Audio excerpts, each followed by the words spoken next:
It's a shot of his feet, and then he's like blocked by like, you know, it's like looking through a window into a window, and it's of his feet, and like you can't see the top half of them, and it's just like you see a pair of jeans and Chucks. That's basically what all I saw, you see. A pair of jeans and Chucks. Yeah. With no blood to speak of.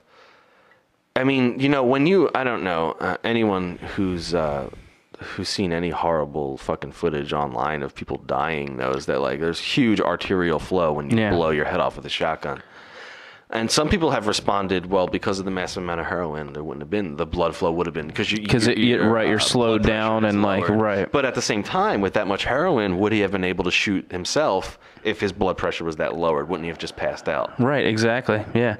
And that leads us into interesting territory right there, doesn't it? Yeah, because, I mean, he had a tolerance, so he could have a horse amount of heroin. Well, that's what some people did say, is that his tolerance was so high that he could still handle it. But like I said, I don't know. I've never done heroin, so I can't attest to like the effects of said drug. Like, if you had that much heroin, wouldn't you feel good and not want to kill yourself? Like, that's also, you know. That's an interesting point. Yeah, right. I don't know. I mean, I always heard that the amount of heroin was so astronomically above what you would inject to get high that it was clearly like I also remember hearing what you were saying too about like the needles in his arms and everything jammed in. Well, right, because even like a coroner's report or something stated something to the effect of like post-mortem bruising, like based upon them sticking the needles in after he was already dead. Yeah. Like, you know. Now, something went down that we don't know about. I agree. And that's the analysis. Save the World Radio states right here unequivocally, there's some shit you don't know about what happened to Kurt Cobain. Right, and that's the thing. And you know, maybe he did kill himself, but it didn't happen exactly what everyone's telling you it happened. And that's what conspiracy theorists are all about. You know, it's not so much that I have all the answers or anything. All we know is that the official story isn't quite right. Right. And the first thing that got me into this was seeing how was the WikiLeaks video. And we'll save that for later. People are so quick to judge what's going on. Like the cops and whoever else go in there and they say like, "Oh, fucking junkie killed himself." Well, you know what? But really, like, they immediately made that decision and just cleared away the evidence, just like on 9/11 when they saw all that and they were like, "Oh, you know, these Arabs, they hijacked the planes. Oh shit," you know, and then they just take away all the evidence. So that way, in the years following, when people come up with questions and all that, there's no way you can check it out because they got rid of the, you know. Before you got here, before we got on air, while we were waiting for you, Lou and I were just talking about you know, how readily like people are just willing to accept things. Like nobody, and I'm not saying that, you know what, sometimes maybe the official story is the truth. Maybe something someone is telling you is the straight up truth, but like nobody seems willing to they're just like, that's fine. I'm cool. There's an inherent, there's a feeling in this country with our culture right now that you're, at least in most circles, like you're doing something wrong if you question what you've been fed, like a baby bird, like already pre-digested food. Actually, we got a good clip on herd theory we should play really quick. Let's go. We'll be right back. All right. Sometimes we go along with a group because what they say convinces us they are right. This is called informational conformity. But sometimes we conform because we are apprehensive that the group will disapprove if we are deviant. This is called normative conformity. The strength of the normative factor is shown in another variation carried out by Ash. In this variation, the subject is told that because he had arrived late, he would have to write his answers.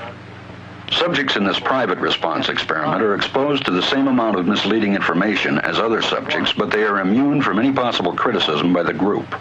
One. And this enormously reduces the pressure to conform. Conformity drops by 2/3.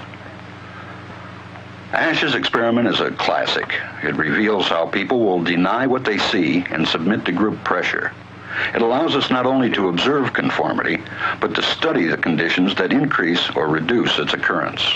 if you want to introduce something, say centralization of power through the United Nations, centralization of power militarily with NATO, the North Atlantic Treaty Organization, the biggest military organization in the world that's expanding all the time.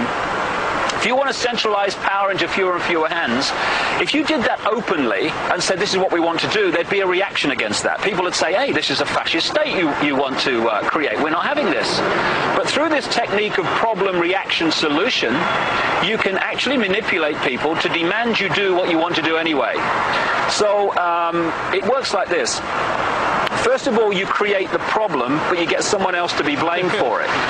You then report that problem through the media. In the way yeah, Stephen Hawking is he's one of their, he could be one of their mind control guys, you know, like Perhaps. what if he's so smart that he uncovered all this shit and they put a gun in his face and they're like, look, from now on you got to start leaving this out and tell them more about this. Well, I mean, this is completely off the subject, but it's hilarious. I had this professor one time who was telling a story about a friend of his, and like he had cancer, and he used pretty funny. No. He was like a dick about it. Like they would be they'd be hanging out with him, and they'd be like watching something on TV, and he'd be like, I don't really want to watch this show, and like everyone else did, and they'd be like, what we're watching, and he's like, cancer, and they'd be like, all right, what do you want to watch? Or like, you know, like can you get me a drink? And then they'd be like, no, why don't you get your own drink? And he's like, cancer. And they're just like, fine, I'll get you a drink. Doesn't Stephen Hawking say something about aliens? Like, what does he say about the aliens, Stephen Hawking?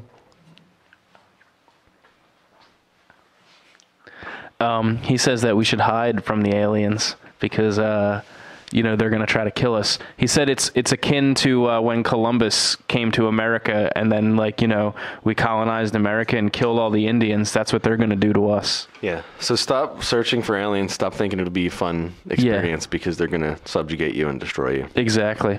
I mean, you know, it might be, who knows, maybe it's a better subjugation than the subjugation we're putting on ourselves right now as human beings. More intelligent. Yeah. Maybe it'll be, you know, a smoother process. What about the people who say the aliens are already here and that, like, the human being in its current state is the result of a genetic mutation between alien and monkey? That's what I'm saying. I'm saying David Icke needs to sit down with Hawking and they need to have, you know, brew up a couple pots of coffee. Yeah, I've heard this. I've heard this before.